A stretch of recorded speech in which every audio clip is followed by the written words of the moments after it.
Chapitre 10. Le chapitre tant redouté.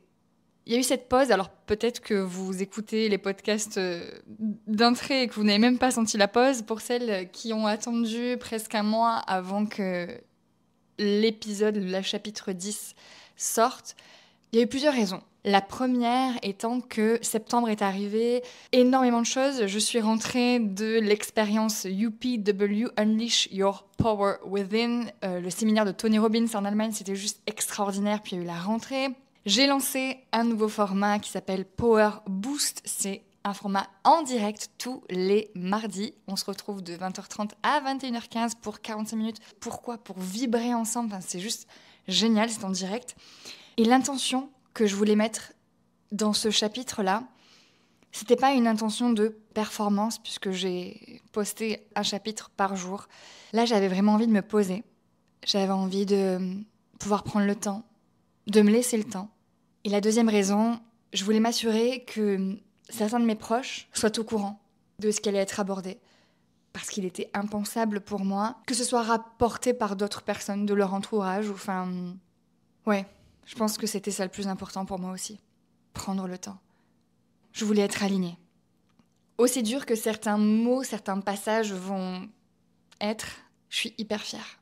Je suis hyper fière de faire cette démarche, je suis hyper fière de lever ma voix, de porter ma voix et de mettre au grand jour des choses qui sont tues depuis tant d'années. Alors après cette grande introduction de ce chapitre 10, c'est parti. On s'est arrêté en 2017. J'obtiens une bourse pour rejoindre l'école AMDA, une école à Los Angeles hyper prestigieuse. Donc j'ai reçu $40 000 de bourse. Mon dernier spectacle de fin d'année avec mes élèves s'est passé à merveille. On a vu les choses en grand, c'était génial. Mes élèves et tous les gens qui m'ont accompagnée sur ce projet, pratiquement, sont tous hyper compréhensifs, hyper encourageants, hyper derrière moi, hyper fiers et me disent « mais go, go, go, tu peux pas rater cette chance, c'est parti, tu fonces ». Et j'ai aussi eu mon diplôme de fin d'année de cette école de remise à niveau pour pouvoir devenir danseur-interprète. Donc c'est génial, tout me sourit. Il ne reste qu'un seul détail à régler, celui de ma voiture restée en Espagne, puisque, je vous rappelle, elle m'a lâchée en plein milieu de la Pampa España. Les 2 derniers épisodes plutôt sont quand même assez ouf.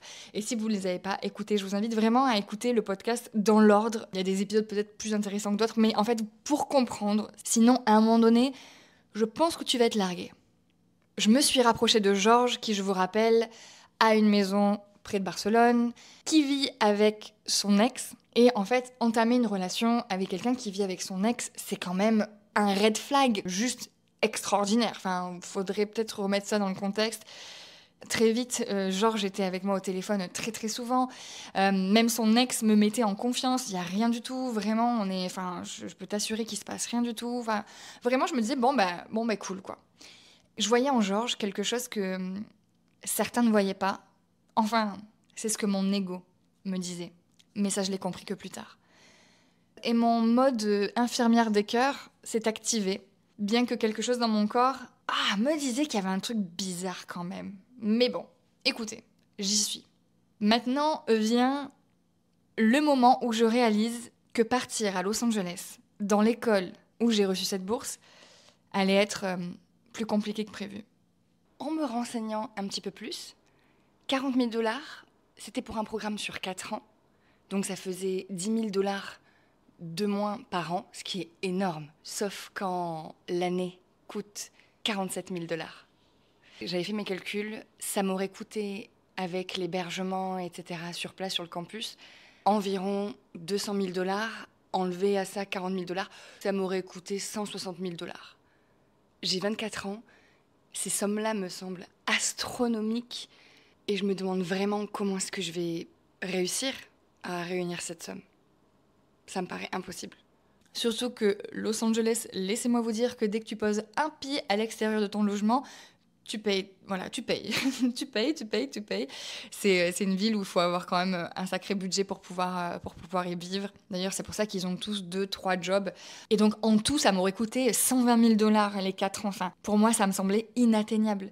Je venais d'un milieu où je gagnais à peine le SMIC en donnant des cours de danse. Et c'était génial. Mais en fait, aux États-Unis, tu ne peux pas travailler. Donc, c'est pas comme si j'aurais pu faire la plonge. Enfin, donc là, mon rêve s'effondre et je me dis, mais comment je vais trouver cette somme d'argent ? Et là, genre, je me dis, mais enfin, tu te rends pas compte, même si tu devenais serveuse nuit et jour, même si tu prenais des petits boulots à droite, à gauche et tout, cette somme, enfin, comment tu vas faire pour y arriver, quoi ? Et là, j'ai commencé à me dire, mais c'est vrai, quoi. Les banques vont jamais me prêter, enfin, j'ai pas un dossier solide. Puis, si c'était des études pour devenir chirurgien, avocat, un métier où t'es 80% sûr que tu vas rembourser ton prêt. Mais là, je me suis dit, c'est un apprentissage pour rentrer dans une industrie où tu n'es pas sûr de pouvoir travailler, où tu n'es pas sûr de pouvoir être repéré.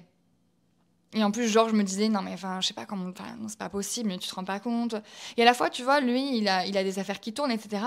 Je pense qu'au fond de moi, il y avait peut-être un espoir qui m'apprenne à faire des choses, en fait. Pas du tout qui me prête de l'argent, pas du tout ça, vraiment pas. Mais en étant honnête avec moi, parce que, croyez-moi que de l'introspection, j'en ai fait énormément. L'argent, lui, c'est quelque chose qu'il connaissait. Donc peut-être que, tu vois, il y a eu ce truc où je me suis dit, bah, en fait, je vais apprendre. En même temps, c'est trop cool. Tu vois, moi, j'adore cette vision d'un couple qui est super solide et qui construisent un empire ensemble. Il y a vraiment ce truc-là. Entre-temps, je me rends compte qu'il y a quelques épisodes clés qui étaient des red flags, mais juste énormes devant ma tronche. Là, il n'y a plus de doute. Je suis tombée dans le piège. Qu'importe les réussites extérieures, qu'importe le soutien extérieur, qu'importe les bourses, qu'importe les spectacles, qu'importe tout ça, à l'intérieur de moi, ce vide se creuse. Et je n'en ai pas conscience. Parce que un des indicateurs pour savoir si le vide à l'intérieur se creuse ou s'il est présent, c'est le crédit que l'on donne aux gens qui nous montent pour pouvoir nous descendre. Vous voyez de quoi je parle ? Je parle pas de bienveillance. Je parle de ces gens qui savent très très bien te faire vivre ce qu'on appelle en psychologie une lune de miel. En thérapie, on appelle ça une lune de miel. Tous les couples la vivent, mais là, avec les pervers narcissiques et autres profils psychotiques, il y a vraiment ce truc de je te tire vers le haut, très très haut, et je te mets en bas. Et je te donne un peu, mais je te donne pas. Et donc, il y a des épisodes qui auraient dû me mettre d'énormes puces à l'oreille, mais je m'accrochais tellement au fait qu'il y avait enfin quelqu'un qui m'aimait pour qui j'étais, pour mes différences. Il y avait quelqu'un qui était différent aussi, et qui avait réussi. Et encore une fois, quand je parle de réussite, je parle pas d'argent, je parle pas de tout ça, mais quelqu'un qui a réussi à faire de sa vie un terrain de jeu où c'est lui qui fait les règles.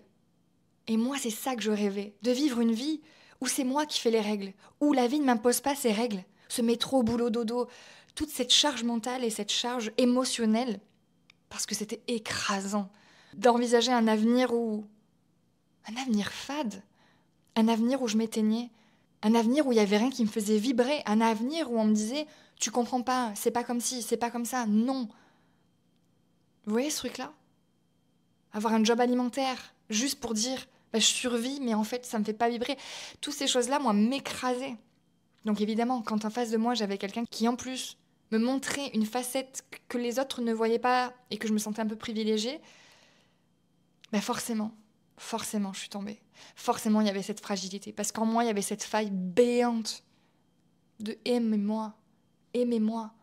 L'énergie que je dégageais, c'était ça, le magnétisme qu'il y avait, tout ce truc, cette aura, traduisait ce « s'il te plaît, aime-moi, je ferai tout ce que tu veux ». Alors, c'est pas ce que je disais, c'est pas ce dont j'avais conscience, mais c'est ce que ça dégage, c'est ce que ton inconscient dégage à l'autre. Et crois-moi que l'invisible et que l'inconscient de l'autre, s'il est mal intentionné, c'est exactement attraper et englober cette chose-là.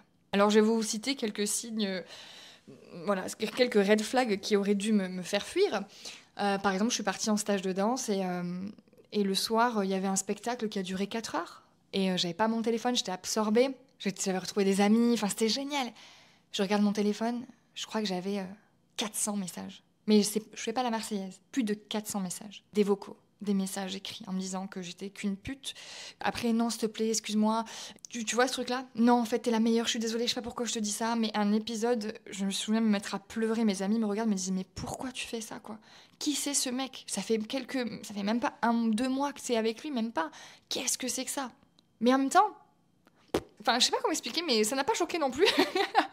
Et moi, je m'accrochais. Pour moi, c'était grave, tu vois. Moi, j'étais en mode Brian et Brandy, bah, se disputent, tu vois, ces trucs de drama.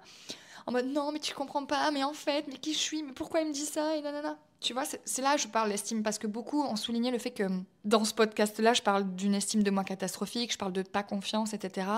Et il y a une personne qui m'a envoyé un message pour dire, mais moi, je n'entends pas ça, en fait, j'attends quelqu'un de résilient. Oui, oui, oui. Mais lisez entre les lignes. J'ai accepté, en fait, tout ça. J'ai accepté qu'on me parle comme ça. J'ai accepté qu'on me fasse sentir comme une merde. J'ai accepté, en fait, parce que je pensais que j'étais une merde inconsciemment. Il y a ce truc-là. C'est dur, hein. C'est très, très dur de s'en rendre compte, vraiment. Deuxième chose, j'avais un voyage à l'île de la Réunion qui était prévu. Les fois où je répondais pas au téléphone, les fois où des appels où je me faisais insulter, où je me faisais... Et à la fois, d'un coup, tout allait bien, je suis désolée, ça n'arrivera plus, parce qu'évidemment, à des moments, je me laissais pas que faire. De toute façon, imaginez bien que si je suis restée 5 ans avec Georges, c'est que ce n'était pas que de la violence et que des choses comme ça. C'était une extrême résilience et une résistance à l'inacceptable, mais c'est surtout que ces personnes-là sont très fortes pour changer leur fusil d'épaule, pour aller vous sensibiliser sur les choses qui vont vous attendrir, vous raccrocher. Par pas revient, non en fait. Vous voyez ce que je veux dire? Ils sont très forts, il y a un timing, c'est des maestros. Et un des points dont j'ai du mal j'ai vraiment du mal. Je pense que j'en parlerai dans... Voilà, gardez-le sous l'oreiller là. Je vous en parlerai dans les chapitres prochains parce que je me suis promis qu'il y aurait à peu près qu'un seul chapitre où je mettrai un petit warning au début, je mettrai un disclaimer au début de l'épisode parce que cet épisode ne sera pas à écouter par tout le monde. Il sera... Voilà, je vais parler cru, attention, vous comprenez ce que je veux dire, mais je vais employer les vrais termes. Donc voilà, il y a une quatrième chose qui m'a choquée et qui m'a choquée. Et donc bref, les semaines passent, les mois passent, et puis j'ai comme une sorte de blackout. Je sais que on a vécu des souvenirs à rire, mais de cette période-là, il y a comme un blackout qui s'est fait. Il y avait une complicité, je sais qu'il m'a dit je t'aime très rapidement et moi j'étais un peu gênée, tu sais, ce moment où quelqu'un te dit je t'aime et t'as pas envie de dire merci, mais en même temps tu peux pas dire moi aussi. Je me souviens d'un déclencheur qui m'a fait mettre la puce à l'oreille. J'étais chez lui, et à un moment donné il vient vers moi en pleurs et il me dit j'ai fait quelque chose de vraiment pas bien, mais j'en peux plus, je suis à bout, on peut plus vivre comme ça, c'est plus possible. Géraldine, elle me pousse à bout, j'en peux plus. Et du coup, c'est sorti tout seul. Enfin, je lui ai mis une gifle. Et là, j'étais paniquée dans ma tête. Je le regarde, je dis, mais en fait, il y a aucun moyen que ça se passe, ça. Et il pleure, il me dit, je suis désolée, je sais pas pourquoi j'ai fait ça, mais j'en peux plus, j'en peux plus. Vraiment, là, il y a vraiment aucune excuse. Donc, je l'ai regardé avec un regard noir. Je dis, maintenant, tu vas t'excuser tout de suite auprès d'elle. Enfin, effectivement, là, il faut prendre une décision. Là, il faut vraiment qu'elle quitte la maison. Il faut vraiment que ça s'arrête, en fait. Donc, Géraldine prend un appartement dans le centre-ville de Barcelone. Et Georges aussi prend un appartement dans Barcelone. Je fais toujours les allers-retours, ce qui fait que je rentre chez moi de moins en moins, qu'on soit clair. Et donc, on était à peu près en octobre 2017. Et là, une énorme dispute éclate. Je me rends compte qu'il envoie toujours des messages à Géraldine et des messages assez malsains, que forcément ça parle de sexualité. Mais en tout cas, je me rends compte qu'il y a quelque chose de grave qui se passe entre Géraldine et lui. Et donc, du coup, je réagis fortement. Complètement hystéro, c'est lui qui s'en va. Je me souviens très bien, il y avait Grease en espagnol à la télé. Et moi, je crois qu'il est hyper tard et je vais pas prendre la route. J'ai 5 heures de route, je prends pas la route comme ça. Donc, j'essaie de me calmer. Je sais que lui, il devient complètement hystéro. Il s'en va de la maison en me disant, je reviens pas, je reviendrai quand tu seras parti. Sauf que 5 minutes, ouais, allez, 10 minutes après, il revient. Et là, une dispute, toute la nuit, dispute. Donc là, c'est clair, je prends mes affaires, je me casse. Et je me dis, mais c'est quoi ce truc? Enfin, il se passe quoi, là? Je rentre chez moi, et là, je me dis, putain, j'ai plus rien. On est en novembre, je sens ce sentiment de vide à l'intérieur, je me sens perdue. Et là, mon téléphone sonne. C'est Hector qui m'appelle. Vous savez, Hector, ce gars que j'ai rencontré à Los Angeles, il m'a embrigadé dans tous ses cours de Zumba pour pouvoir donner cours avec lui. Il me demande des nouvelles et là je lui dis écoute, j'ai plus rien, là je pars, je sais plus trop quoi faire et tout. Et là il m'appelle, il me dit ma coloc vient de partir, j'ai une chambre de libre, viens. Et je lui dis mais j'ai pas de thunes, j'ai rien. Il me dit t'inquiète pas, je gère. Je te fais rencontrer les bonnes personnes, on fait les bonnes choses, je te promets, viens. Je prends une grande inspiration, je regarde mon compte en banque et j'ai juste assez pour prendre un billet d'avion, aller-retour. Mes proches ne le savaient pas à ce moment-là, mais je prépare ma valise, on me met dans l'avion et je pars à Los Angeles avec 100 € sur mon compte en banque. Alors vous l'aurez compris, me voilà repartie pour la deuxième fois à Los Angeles pour 90 jours exactement, pas un de plus, pas un de moins, tout juste pour pouvoir avoir mon visa. Ce podcast me surprend à chaque fois que je l'enregistre. Parce qu'il est fait avec le cœur, parce qu'il est fait avec du vrai et du... J'allume mon micro et je parle. Donc ce qu'il en sort me surprend toujours. Donc le prochain épisode, le prochain chapitre sera le chapitre 11 et sera le chapitre de la deuxième fois où je suis partie à Los Angeles et où j'ai compris pourquoi Los Angeles est la cité des anges. Parce que quand je suis partie à Los Angeles, pour cette deuxième fois, je suis émue. J'ai réellement rencontré des anges gardiens. Des gens qui, je sais aujourd'hui, il peut m'arriver n'importe quoi, j'aurai toujours une place chez moi, auprès d'eux. On se retrouve dans le prochain chapitre. Et surtout, n'oubliez pas qu'il n'est jamais trop tard pour que ce soit le jour 1.